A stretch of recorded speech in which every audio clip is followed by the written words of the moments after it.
कभी नहीं सोचा? देखो, जब सब कुछ ठीक चल रहा होता है आराम से, तब तो हम भगवान को याद भी नहीं करते।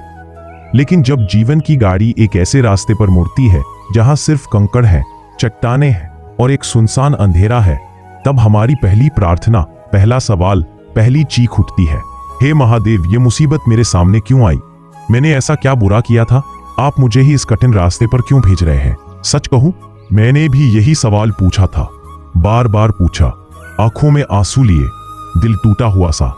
लेकिन फिर एक दिन समझ आया, महादेव का ये कठिन रास्ता, ये कोई सजा नहीं है, ये एक इन्विटेशन है, एक इन्विटेशन अपने भीतर के उस शिव को जगाने का जो सोया पड़ा है। और आज मैं आपके साथ महादेव के उसी असली संदेश को समझना चाहता हूं। वो आपको तोड़ने नहीं बल्कि खोदने के लिए भेजते हैं। ये प्रक्रिया पेनफुल है, बहुत पेनफुल, लेकिन याद रखिए, स्कल्प्टर अपने काम से प्यार करता है। वो बेकार के पत्थर पर इतना समय नहीं लगाता। वो एक हथौड़ा और एक छेनी उठाता है और फिर टॉक टॉक टॉक वो उस पत्थर पर वार करना शुरू करता है। बाहर से देखने वाले को लगेगा, अरे ये तो इस खूबसूरत पत्थर को तोड़ रहा है, लेकिन मूर्तिकार जानता है वो तोड़ नहीं रहा, वो खोद रहा है। वो उस पत्थर के भीतर छिपे हुए स्वरूप को बाहर निकाल रहा है। आपका जीवन वो पत्थर है और महादेव वो डिवाइन स्कल्प्टर है। वो जो हथौड़ा चला रहे हैं वो आपकी मुसीबतें हैं, वो जो छेनी है वो आपकी परेशानियां हैं। हर एक ठोकर, हर एक निराशा, हर एक विफलता उस पत्थर के अननेसेसरी हिस्से को तोड़ रही है। अहंकार का एक टुकड़ा गिरा, डर का एक टुकड़ा निकला, आलस्य का एक भाग टूटा। ये प्रक्रिया पेनफुल है, बहुत पेनफुल।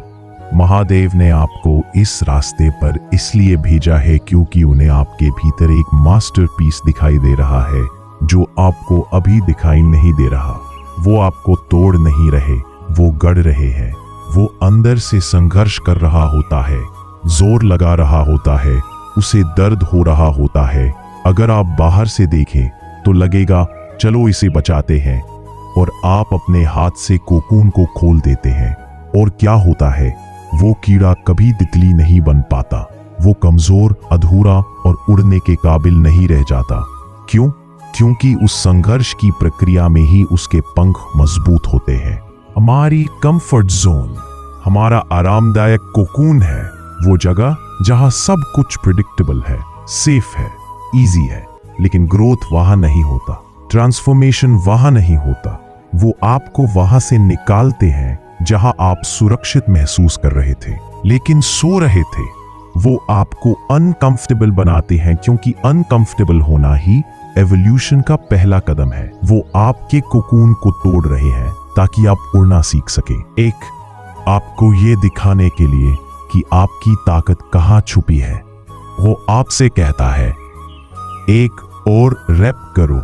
आप चिल्लाते हैं, मैं नहीं कर सकता, मेरे पास अभी भी 40% एनर्जी और है। मैं जानता हूं, महादेव आपके कॉस्मिक ट्रेनर है। जब आप कहते हैं मैं अब और नहीं सह सकता, तो एक शांत नदी सुंदर लगती है, लेकिन जब वही नदी एक कठिन चट्टान से टकराती है तो क्या होता है? वो टूटती नहीं, वो और ताकत बनाती है, वो फोड़ बनाती है, वो एक झरना बन जाती है जो और भी ज्यादा खूबसूरत, शक्तिशाली और आकर्षक होता है। आपकी वो चट्टान, वो प्रॉब्लम, वो डिफिकल्टी, वो आपको तोड़ने नहीं आई है, वो आपके भीतर का झरना बनाने आई है। वो आपको ये दिखाने आई है कि आप सोच से कहीं ज्यादा मजबूत हैं। महादेव जानते हैं कि आप में वो स्ट्रेंथ है। अब आपको भी यकीन करना है। हम सब एक छवि बना लेते हैं अपनी। मैं एक सक्सेसफुल बिजनेसमैन हूं, मैं एक परफेक्ट हस्बैंड हूं, मैं एक इनविंसिबल पर्सन हूं। ये हमारी आइडेंटिटी बन जाती है। और फिर जब लाइफ हमसे वो लेबल छीन लेती है, बिजनेस फेल हो जाए, रिलेशनशिप टूट जाए, हेल्थ खराब हो जाए, तो हमारा सवाल होता है, अब मैं कौन हूं? वो एक डिवाइन अर्थक्वेक की तरह है। वो आपकी उन नकली नींवों को हिला देता है जिन पर आपने अपना घर बना रखा था। वो आपकी उस फॉल्स आइडेंटिटी को तोड़ देता है। वो आपसे पूछता है, अगर तुम बिजनेसमैन नहीं रहे तो क्या तुम अब भी वैल्यूएबल हो? अगर तुम्हारा शरीर परफेक्ट नहीं रहा तो क्या तुम अब भी वर्दी हो? ये एक क्रूर काइंडनेस है। वो आपको उस जगह ले जा रही है जहां आपकी कोई लेबल काम नहीं आएगी। सिर्फ आपका सच्चा स्व, आपकी आत्मा, आपका वो अंश जो शिव का ही एक रूप है, वही काम आएगा। पॉइंट 5, आपको योगी बनाने के लिए द रियल मैसेज। योगी का मतलब सिर्फ वो व्यक्ति नहीं जो पैर मोड़कर बैठता है। योगी वो है जो योग में रहता है, यानी कनेक्शन में, खुद से, यूनिवर्स से और उस परम शक्ति से। आसान रास्ते पर चलते हुए आप योग भूल जाते हैं। आप ऑन ऑटो पायलट मोड में चलते हैं। भगवान को याद तब करते हैं जब मंदिर जाते हैं या प्रार्थना करते हैं। लेकिन जब आप पहाड़ी पर चढ़ रहे होते हैं, जब हर कदम पर साया फूल रही होती है, जब आपको हर पल अवेयर रहना पड़ता है कि अगला कदम कहाँ रखना है, तब आप पूरी तरह प्रेजेंट होते हैं। तब आप पूरी तरह अवेयर होते हैं। तब आपका पूरा फोकस उस एक काम पर होता है। वही योग है, वही मेडिटेशन है। महादेव का कठिन रास्ता वो आपको उसी प्रेजेंट मोमेंट में लाने का एक तरीका है। जब सब कुछ ठीक है तो आप भविष्य की प्लान्स में, पास्ट की मेमोरीज में लॉस्ट रहते हैं। लेकिन जब स्टॉर्म आता है तो आपको बस इसी पल में, इसी सेकंड में जीना पड़ता है। यही उनकी सबसे बड़ी दीक्षा है। वो आपको एक योगी बना रहे हैं, एक ऐसा इंसान जो हर पल अवेयर है, हर स्थिति में सेंटर्ड है और हर परिस्थिति में शिव के साथ अपना कनेक्शन फील कर सकता है। वो नहीं चाहते कि आप सिर्फ उनकी मूर्ति के सामने हाथ जोड़ें।